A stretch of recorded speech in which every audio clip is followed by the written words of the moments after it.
இன்னைக்கு நம்ம சார்பில் ஒரு பணி நிறைவு பாராட்டு விழா நடத்தணும்னு நாம் விருப்பப்பட்டோம். அதே போல் சாரும் நமக்கு ஒரு விருந்து வச்சு நம்மளோட வந்து அவர் மகிழ்ச்சியை பகிர்ந்துக்கணும்னு விருப்பப்பட்டார். அந்த அடிப்படையில் இன்னைக்கு சிறப்பாக நம்ம எல்லாருக்கும் ஒரு விருந்து ஏற்பாடு செய்து அதுக்கு முதல்ல சாருக்கு நம்மளோட நன்றியை தெரிவிச்சுக்கிறோம். நம்மோட அதிக அளவில் பயணிச்சுட்டு வந்து நம்ம அவரை போலீஸாக நினைக்கல, ஒரு அண்ணனாக நினச்சி தான் நம்ம எல்லாரும் பழகணும். அதே போல் அவரும் நம்ம கூட எல்லா விஷயத்துலையும் பகிர்ந்துக்கிட்டாரு. இவரை போல் இன்னும் நமக்கு அமைவது ரொம்ப ரொம்ப கஷ்டம். அவர் பிரிந்து, அதாவது ஓய்வு பெற்று பாதிப்புகள் இல்லாமல் ஒரு பணி ஓய்வு பெறுவது ரொம்ப கடினம். ஏன்னா பல்வேறு சவால்களுக்கு நடுவில் வந்து போலீஸ் டிபார்ட்மெண்ட்டில் வந்து சேர்ந்து பல்வேறு பிரச்சனைகளை ஃபேஸ் பண்ணிட்டு ரிட்டையர்மெண்ட் வரும்போது ஏதோ ஒரு பிரச்சனையில் மாட்டி நிறைய பேர் பாதிக்கப்படக்கூடிய நான் பார்க்குறோம். ஆனால் இவர் வந்து அந்த எஸ்பிசிஐடியில் வந்து இவருடைய பணி என்பது மிக சிறப்பாக இருந்துச்சு. எஸ்பிசிஐடின்றது வந்து ஒரு தனிப்பிரிவு. நம்ம வந்து எப்படி அதில் வந்து எல்லாத்தையும் அவரே சொல்லிட்டாரு. அவர் காவல்துறை ஓய்வு பெற்றாலும் பத்திரிகை துறையில் சேர்ந்து நம்மளோட தொடர்ந்து பணியாற்றுவார்.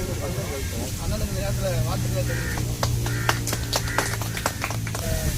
15 ஆண்டுகள் இங்கே இருந்திருக்காங்க. நம்ம இங்கே இருக்க பெரும்பாலான நிருபர்கள் சாரோட பணியாற்றிருக்கோம்.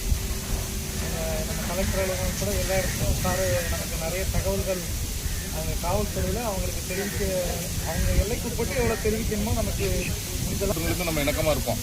சாரை பற்றி நான் என்ன சொல்லணும்னா, இதை போடுங்க இதை போடாதீங்கன்னு அவர் சொல்ல மாட்டார். பொதுவாக நம்ம வந்து போலீஸ் வந்து சில விஷயங்களை வந்து என்ன சொல்லுவாங்கன்னா, இதை போடுங்க, இதை அப்படி பார்த்துக்குங்க, இதை அப்படி செய்யுங்க அப்படிங்கிறத எல்லோவில் இருக்கிறவங்களோட இவங்களோட இணக்கமாக இருக்கிறதுக்காக சில தகவல்களை பரிவாருவாங்க. ஆனால் இவர் சொல்ல மாட்டார்.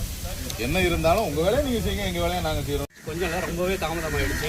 எனக்கு வந்து சன் ஃபவுண்டேஷன்ல வந்து ஒரு அசைன்மெண்ட் கொடுத்துருந்தாங்க. அது தீர்த்த வரையும் போயிட்டு வர வேண்டிய சூழ்நிலை அந்த மாதிரி முடிஞ்சிடுச்சு.